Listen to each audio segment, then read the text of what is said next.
और भक्त कुछ हाँ मुल्ले काटे जाएंगे, मुल्ले काटे जाएंगे। भक्तों को बस ये बस मुल्ले काटे जाएं, पेट्रोल 1000 के पार हो जाए कि मैं मंदिर पे जाके भगवा फहराऊंगा क्योंकि मेरी माँ 5 किलो राशन की लाइन में लगी है। ये किसी मुसलमान ने नहीं करा। मुसलमान करता तो शायद यूएपी लगा देते, उसके घर पे बाबा का बुलडोजर या मामा का बुलडोजर चल गया होता। यहाँ का ठेके निकल रहे हैं गवर्नमेंट के, लो भाई हिंदू मजहब का ठेकेदार बन जाओ, मुसलमान मजहब का ठेकेदार बन जाओ।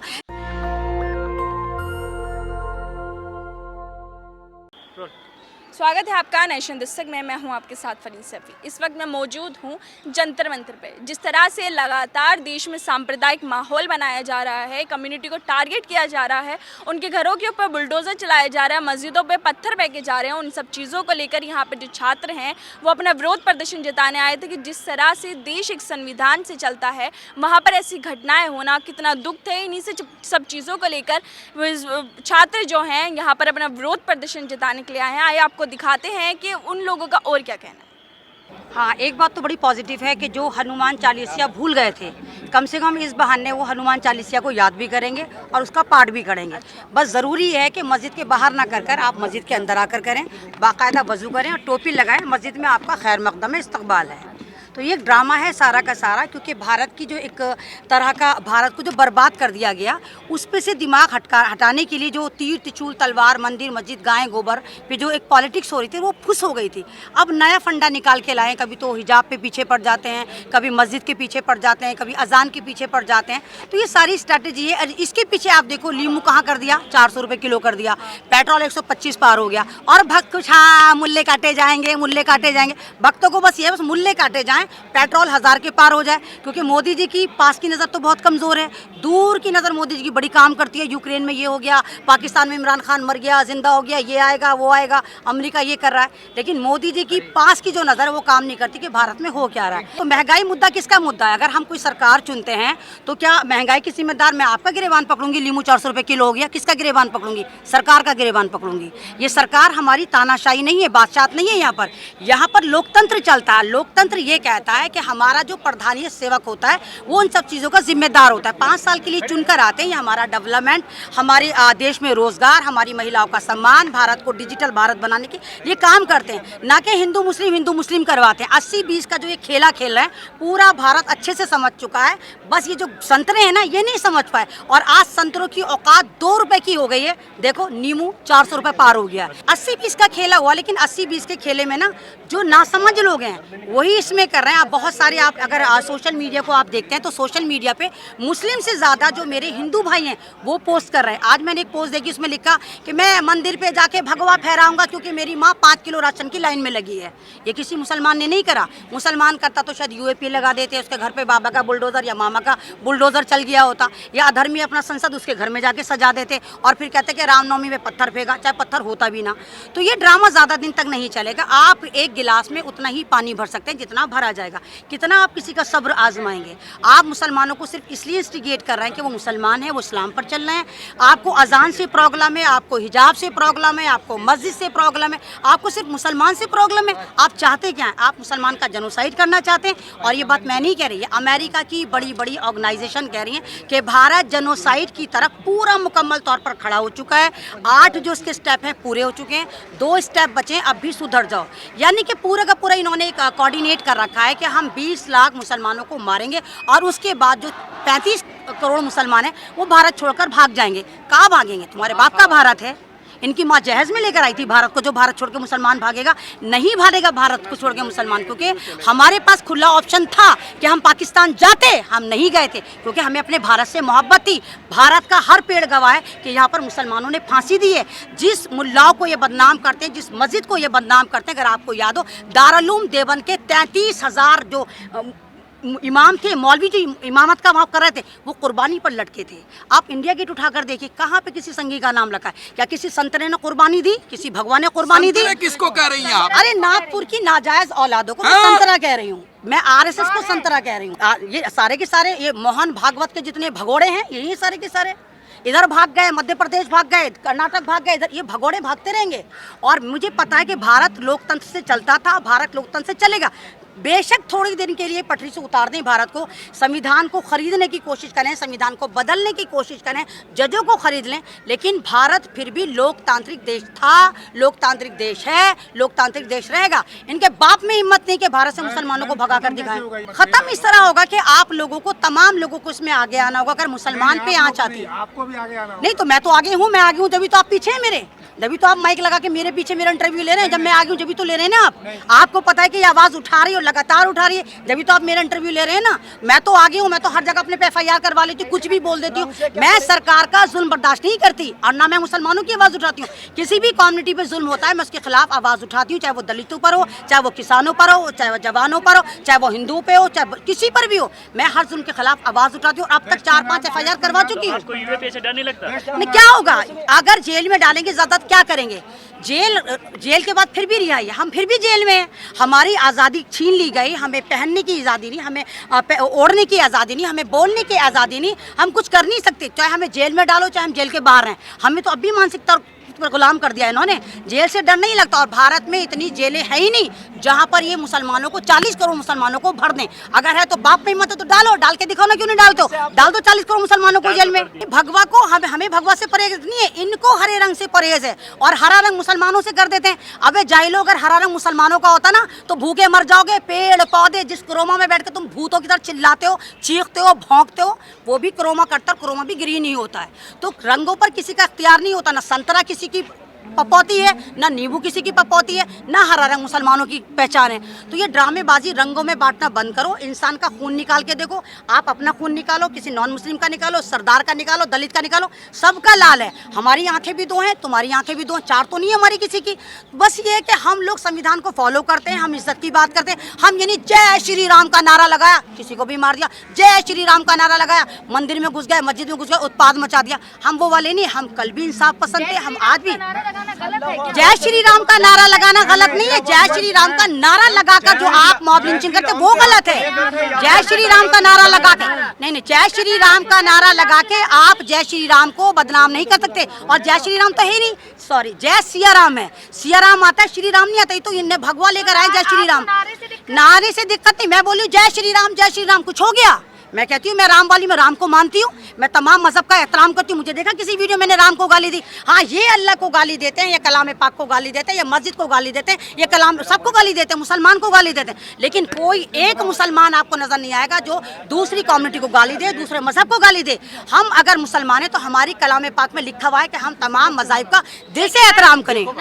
नारे रास्ते पे नहीं, रास्ते पे चलकर लगाइए। आप खास तरह से कम्युनिटी को एक को पकड़ लें और एक तरह से मैं तो सुअरों का झुंड कहूंगी, आ जाओ और एक बंदे को पकड़ के मारे और जय श्री राम का नारा लगाए, वो राम को बदनाम कर रहे हैं। राम की तालीमात ऐसी नहीं थी। राम एक, आप ये देखिए कि राम सत्ता की लड़ाई ना लड़ने के बाद वनवास चले गए थे। राम की तो ये पैर के जूते के बराबर नहीं, राम को तो डुबोने वाले ही हैं। अब राम का नारा नहीं लगा तो किशन के पीछे चले गए। अब किशन जी भी इनको फ्लॉप लगे तो अब कहाँ पहुंच गए? अब हनुमान के पीछे चले गए। चलो भाई, इस बहाने सबको हनुमान 40 तो याद होगा। मैं तो बहुत खुश हूँ, चलो हनुमान 40 अगर ये पढ़ रहे हैं, मैं अप्रिशिएट करती हूँ और कहती हूँ वाकई अपने मजहब की तरफ जाएंगे तो सही, पढ़ेंगे तो सही कि मजहब इनका क्या है। शहरी में इनके जगाने से क्या होगा? शहरी में तो हम खुद जाग जाते हैं। हमारा एक आस्था का मामला है, हमें पता है हमारी शहरी खत्म कब होती है। हम तो शहरी में सोते ही नहीं है, जब हम सोते हैं तो उठेंगे कैसे? हम तो शहरी करके ही सोते हैं। तो हु आर यू, कौन होते हैं हिंदू धर्म की रक्षा करने वाले? किसने दी इनको ये आज़ादी? किसने दिया इनको ठेका? यहाँ का ठेके निकल रहे हैं गवर्नमेंट के। लो भाई, हिंदू मजहब के ठेकेदार बन जाओ, मुसलमान मजहब के ठेकेदार बन जाओ। जैसे हमारे मजहब के ठेकेदार बने हुए ना, हाई प्रोफाइल मुल्ला जितने बने हुए मजहब के ठेकेदार नहीं बोलेंगे। कब बोलेंगे? मास्क लगा लीजिए, उचित दूरी बना लीजिए, ये करिए, ईद पे यहाँ मत जाइए। तुम्हें इसलिए बना रखा है हमने, जहाँ पर बोलना चाहिए वहाँ नहीं बोलेंगे, जहाँ नहीं बोलना चाहिए मैं कूद कर बोलेंगे। हम आज़ादी चाहते हैं, जुल्म के खिलाफ आज़ादी चाहते हैं हम। हाँ, आज़ाद भारत में नहीं है ये, आज़ाद भारत 14 के बाद आज़ाद नहीं बचा। नहीं, ये आपको लग रहा होगा मैडम, आप फिर गोदी मीडिया से इंस्पायर्ड होंगी। आप जरूर गोदी मीडिया से आप आगे होंगे फिर। अगर आप आज़ाद भारत होता, आप यहाँ पर होती हैं आज? आप यहाँ पर क्यों आई आज? आप जुल्म के खिलाफ, आपको पता था प्रोटेस्ट है, तभी तो आई। आज़ाद भारत नहीं था तभी तो आप यहाँ पर आई। अगर सब कुछ चंगसी होता आप यहाँ पर आती? मैं रोजे में यहाँ पर आती नहीं। आज़ाद भारत भारत नहीं है, आजाद भारत सिर्फ लिखत में है। आप मुझे स्टिगेट नहीं करेंगे फालतू में।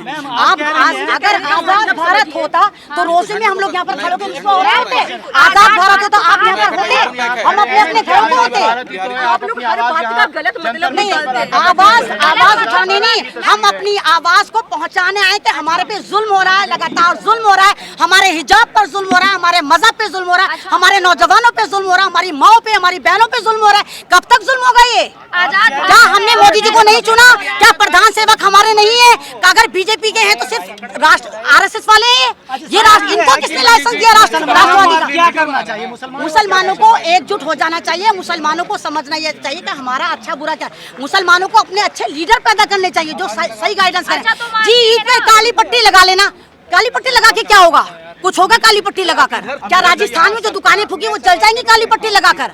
क्या मध्य प्रदेश में जो घर फूके, औरतों की इज्जतें लूटी, नौजवान मरे, वो जिंदा हो जाएंगे? काली पट्टी लगाने से कुछ नहीं होगा। आपको एकजुट होना चाहिए, आपको आपस में कोऑर्डिनेट करना चाहिए, आपको उनके धर्म का सम्मान करना चाहिए, उनको आपके धर्म का सम्मान करना चाहिए। आज से पहले क्या नहीं होता था? क्या हम ईद दिवाली साथ नहीं मनाते थे? मैं खुद जाती थी मंदिर, मैं खुद जाती थी गिरजाघर, मैं खुद जाती थी, होली दिवाली सब मनाते थे हम साथ। फिर ऐसा क्या हुआ सन 2014 के बाद सब चीजें मुश्किल हो गई। नहीं तो कांग्रेस का ही करा धरा है। अगर कांग्रेस सही चली होती तो मोदी जी सत्ता में ना आए थे। इन्होंने जो 75 साल में भारत को डसा, इनके डसने की वजह से हमने सोचा हाय चाय वाला आ गया हमारे जैसा है, हम किचन वाले, ये चाय वाला, आपस में हमारी खूब अच्छी दोस्ती रहेगी, हम समझेगा ये चाय बनाते, हम खाना बनाते, घर का ही मामला है, इसलिए हमने मोदी जी को चुना। हमें क्या मालूम कि चाय करते करते पूरे भारत को चाय पत्ती की तरह बेच डाला और चमचे फ्री में आ गए सारे चाय के साथ।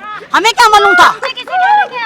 चमचे जिनको कहा, संतरों कहा, आपको नहीं कहा, आपको नहीं कहा। मोदी मीडिया को बोला, RSS को बोला, और जो ₹2 पर कमी वाले उनको बोला, आपको नहीं बोला। जहाँ पानी होता है वहाँ गड्ढे में अगर मर बात लगे, मैंने नहीं बोला।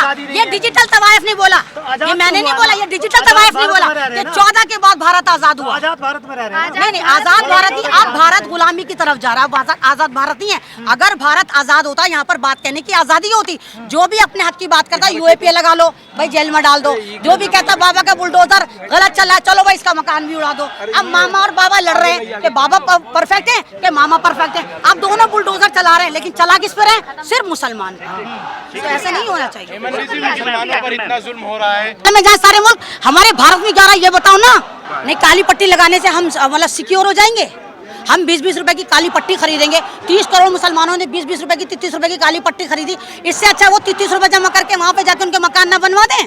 33 रुपए जमा करें। जहाँ पे राजस्थान में मुसलमानों का नुकसान हुआ है, मध्य प्रदेश में नुकसान हुआ, कई दलितों का नुकसान हुआ है, वो 33 रुपए पर बंदा जमा करके उनके मकान नहीं बनवा देगा। काली पट्टी बांधने के बाद मोदी जी सुन लेंगे।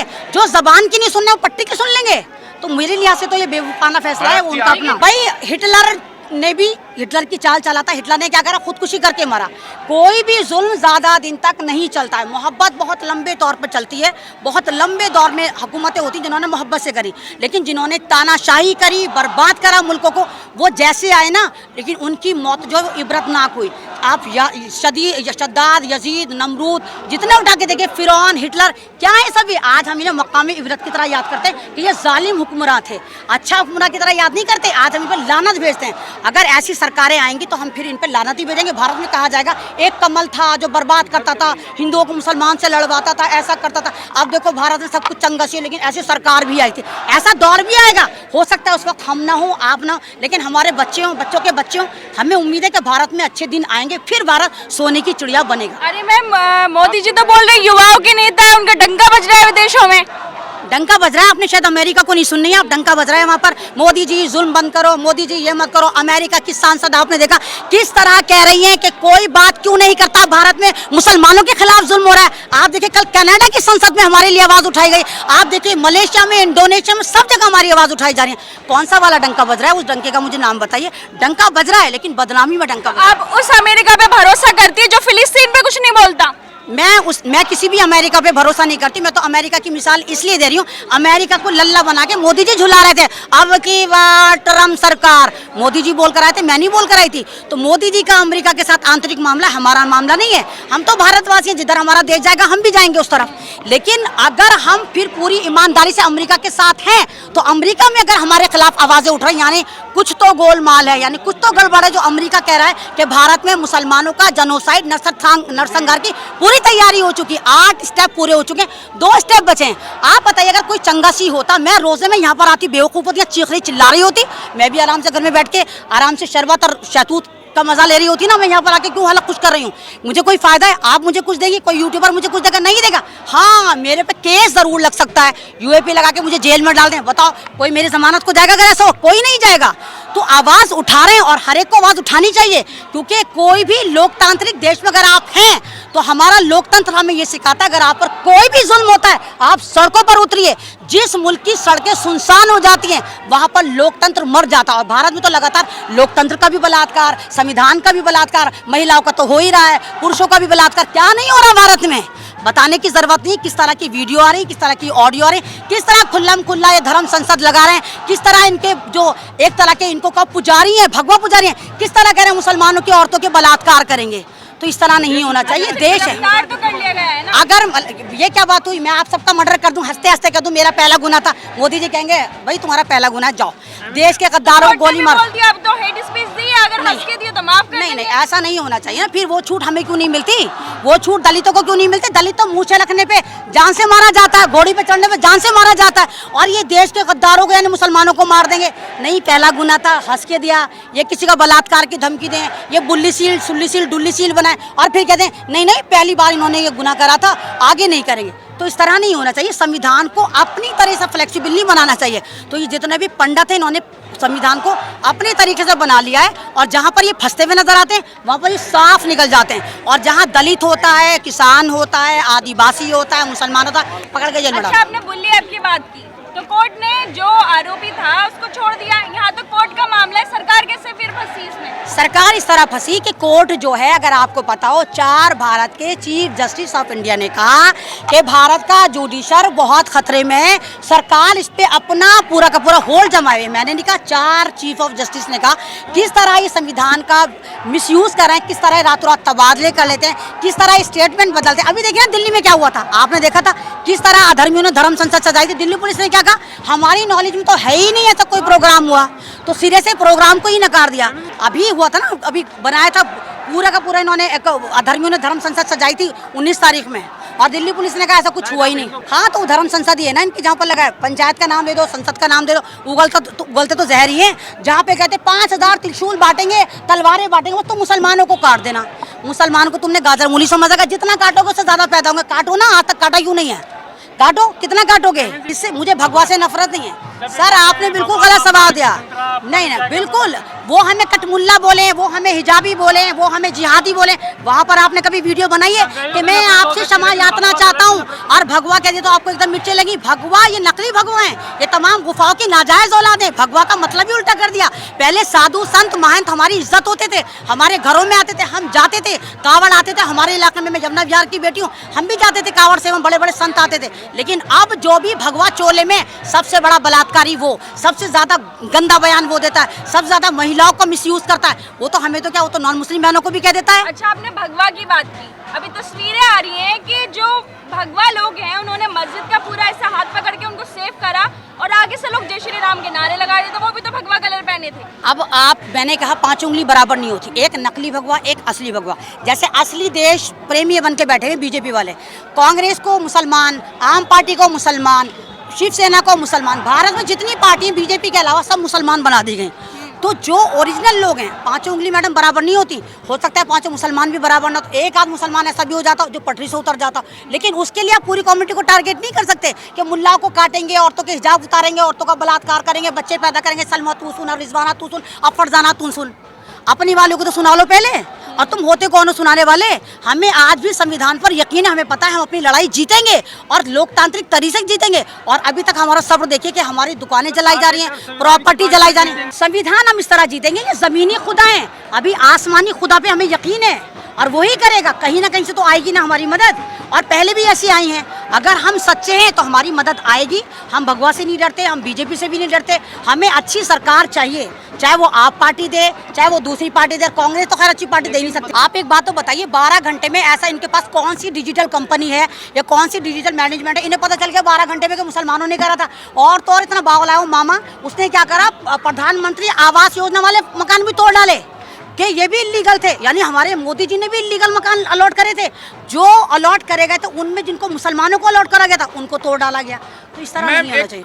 शासन प्रशासन इनका किसी भी तरह करें, ये तो अंधे हैं, रात को देख लेते हैं, अंधा इनका देख लेता है, वैसे नजर नहीं आता। यानी जो जेल में बंद है उसने पत्थर मार के उसका मकान तोड़ दिया, आपने ही कहा, मुझे नहीं पता ऐसा हुआ है। तो ये तो लोग हैं। आपने एनआरसी भी देखा कि एनआरसी में किस तरह लोग संविधान लेकर बैठे थे और किस तरह आज एनआरसी में लोग अंदर हैं, कोई वो नहीं। और किस तरह कपिल मिश्रा एक इम्पोर्टेड बम बनकर मध्य प्रदेश पहुंच गया। तो कपिल मिश्रा ना दिल्ली में पकड़ा गया ना मध्य प्रदेश में पकड़ा गया, ये एक एटम बम बन के फटे जा रहा है। और ये भारत का जो माहौल खराब कर, कल आपने नागनी तिवारी को देखा, वो नोएडा पहुंच गई, बावली बेवक्ती पैदाई, कहती है भारत में हम ये नहीं चलने देंगे, मनमानी नहीं चलने देंगे। बिल्कुल सही, भारत मनमानी से थोड़ी चलता है। कौन है?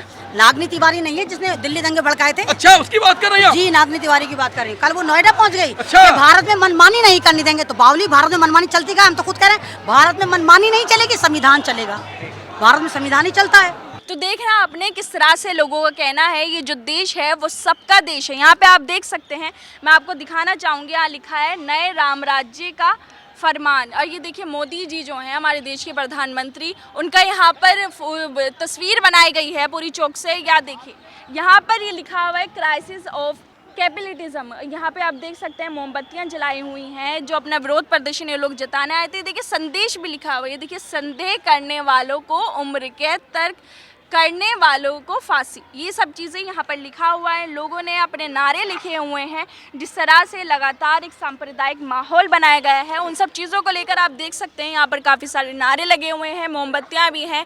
हमारे प्रधानमंत्री का एक तस्वीर यहाँ पर पूरी उकेरी गई है चौक से। इन सब चीज़ों को लेकर वो लोग अपना विरोध प्रदर्शन जता रहे थे। एक कैंडल मार्च उन लोगों ने यहाँ से निकाला ताकि जो अपना विरोध है उसको शांतिपूर्वक दिखा सके कि जिस तरह से देश के हालात बने हुए हैं, एक सांप्रदायिक माहौल बना हुआ है। कोई कभी भी आता है, किसी की मस्जिदों पर पत्थर फेंक देता है या फिर गालियां उन्हें दी जाती है, बुलडोजर चला दी जाता है। इन सब चीज़ों को लेकर यहाँ पर ये लोग अपना विरोध प्रदर्शन कर रहे थे कि अगर संविधान इस देश में है, संविधान इस देश में जो कानून है उन सबके ऊपर है, तो फिर ऐसी चीज़ें यहाँ नहीं होनी चाहिए।